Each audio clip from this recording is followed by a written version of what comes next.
ఎన్నికల్లో ఉపయోగించారు లాంటి ఆ కేసు ఆ దిశగా కూడా వెళ్తుందని అనుకోవచ్చా? సార్ ఖచ్చితంగా అండి. అంటే ఎలక్షన్‌లో ప్రతి నియోజకవర్గంలో ప్రతి ఎమ్మెల్యే క్యాండిడేట్‌కి కూడా డబ్బులు ఈ మద్యం ముడుపుల ద్వారా సంపాదించిన డబ్బుల్లోంచి వాళ్ళకి ఎన్నికల నిమిత్తం డబ్బులు అందాయని, అది దుబాయ్ కేంద్రంగా వీటన్నిటిని మిథున్ రెడ్డి పర్యవేక్షణలోనే జరిగినాయి అని చెప్పి మనకి ఇంతకు ముందు కూడా వాళ్ళ సిట్ దర్యాప్తులో కూడా వాళ్ళు గుర్తించడం జరిగింది. సో ఈ కోణంలో కూడా ఈ ఎవరైతే పార్టిసిపేట్ చేశారో ఎలక్షన్స్ లో వైసీపీ తరఫున వాళ్ళు ఎన్నికల కోసం ఖర్చు పెట్టిన డబ్బు కానీ, వాళ్ళు చేసిన ప్రభుత్వానికి ఇచ్చిన ఎలక్షన్ కమిషన్ కి ఇచ్చిన లెక్కలు కానీ, వారు ఏ విధంగా వారికి ఎక్కడి నుంచి డబ్బులు వచ్చినాయి ఆ వివరాలు కూడా, అంటే ఆ కోణంలో కూడా దర్యాప్తు జరిగితే ఖచ్చితంగా మనకి ఇంకొక రూట్ లో కూడా వివరాలు బయటకు వచ్చే అవకాశం ఉంది సార్.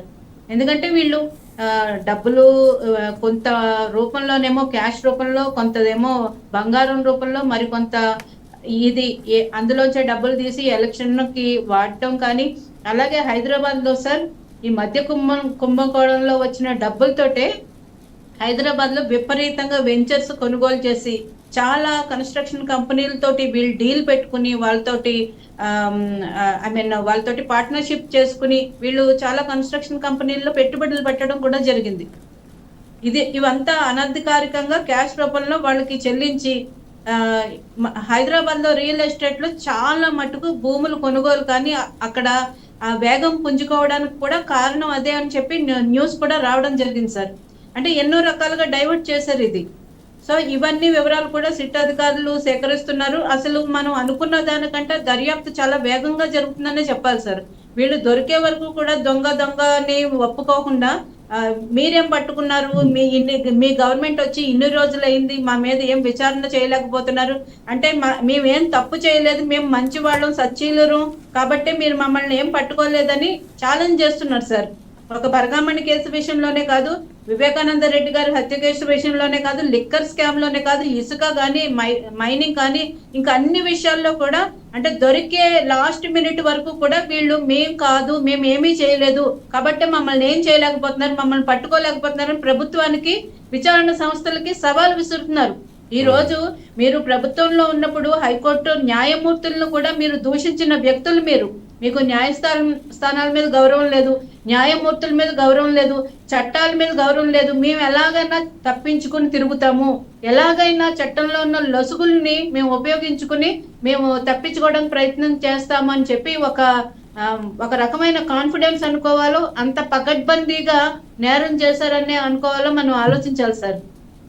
ఎందుకంటే ఈ రోజు వాళ్ళు అంటే చాలా డిబేట్స్ లో చూస్తున్నాం, ఏం పట్టుకున్నారు మమ్మల్ని, మీరేం పట్టుకోలేరు, మేమేం చేయలేదు, ఉత్తి ఆరోపణలు చేస్తున్నారు, రెడ్ బుక్ రాజ్యాంగం, ఎవరినన్నా అరెస్ట్ చేస్తే, విచారణ చేయడానికి అరెస్ట్ చేస్తే వాళ్ళు బయటకు వస్తే సాక్షులను ప్రభావితం చేస్తారు కాబట్టి విచారణకి అరెస్ట్ చేయాల్సిన పరిస్థితులు, ఎందుకంటే వాళ్ళకే ప్రాణముప్పు ఉంటుంది కాబట్టి విచారణ ఖచ్చితంగా వాళ్ళని అరెస్ట్ చేస్తే ఇది రెడ్ బుక్ రాజ్యాంగం, మా మీద మీరు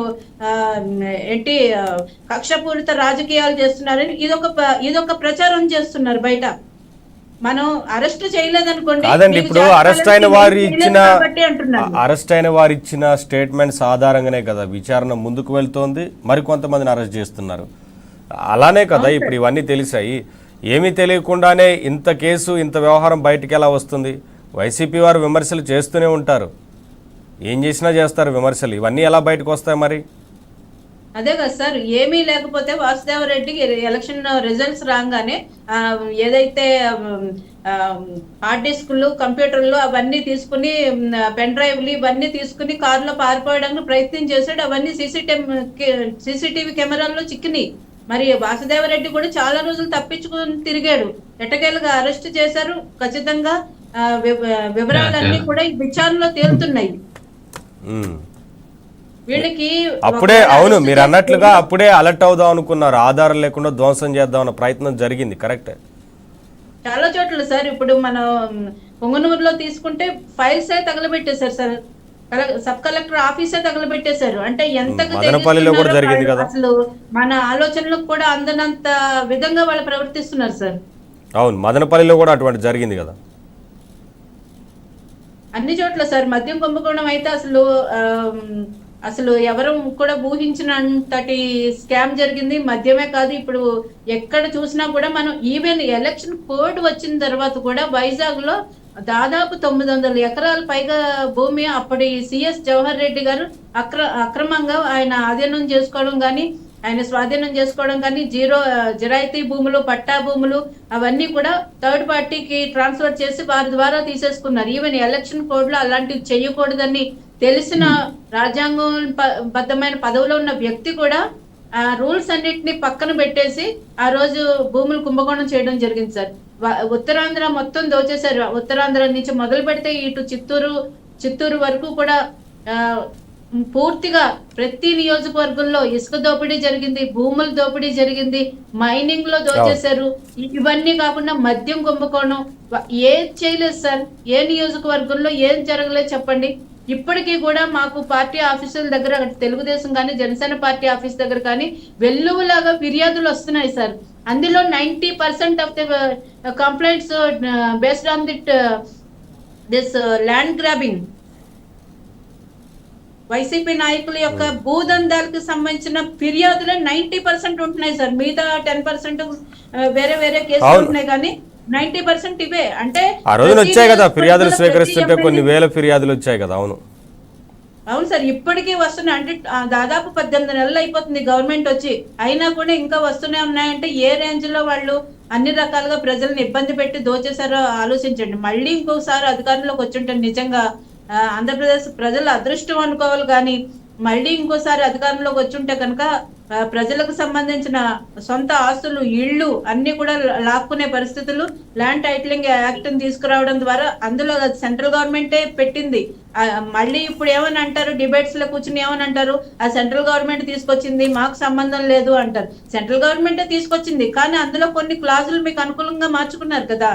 మార్చుకుని ఏ విధంగా ప్రజలను ఇబ్బంది పెట్టాలని వాళ్ళు ప్లాన్ చేశారో అర్థం చేసుకున్న ప్రజలు నిజంగా టైంకి చాకచక్యంగా వ్యవహరించి ఒక్క ఓటుతోటి వాళ్ళని తీసుకెళ్లి పక్కన కూర్చోబెట్టారు. కానీ లేదంటే ఆంధ్రప్రదేశ్ దుస్థితి ఆల్రెడీ ఒక 30 సంవత్సరాలు వెనక్కి తీసుకెళ్లారు సార్. ఇంకా ఎక్కడికి వెళ్ళిపోయే వాళ్ళమో, మన ఆర్థిక పరిస్థితి ఏ విధంగా పతనానికి పడిపోయేదో అసలు ఊహించలేము సార్.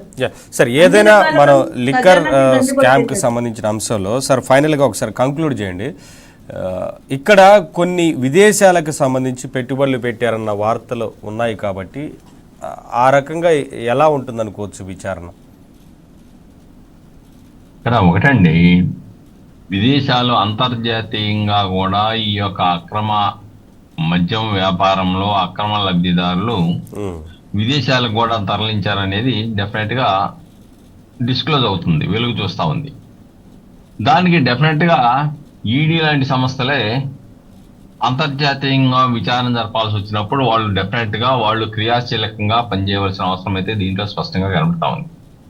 రెండోది, వాళ్ళు ఏం చెప్తున్నారంటే అసలు రాజకీయ ప్రతీకార వాంచో లేకుంటే రెడ్ బుక్ అయితే ఇంతకాలం పాటు అంతిమ దోపిడీదారుడు బయట ఉంటాడా? చంద్రబాబు నాయుడు గారిని ఆధారాలు లేకుండా అరెస్ట్ చేసిన విధంగా తీసుకొచ్చి లోపల పడేయలేరా? కానీ ధనంజయ రెడ్డినో, బాలాజీ గోవిందప్పనో, లేకపోతే కృష్ణమోహన్ రెడ్డినో, లేకుంటే మిథున్ రెడ్డినో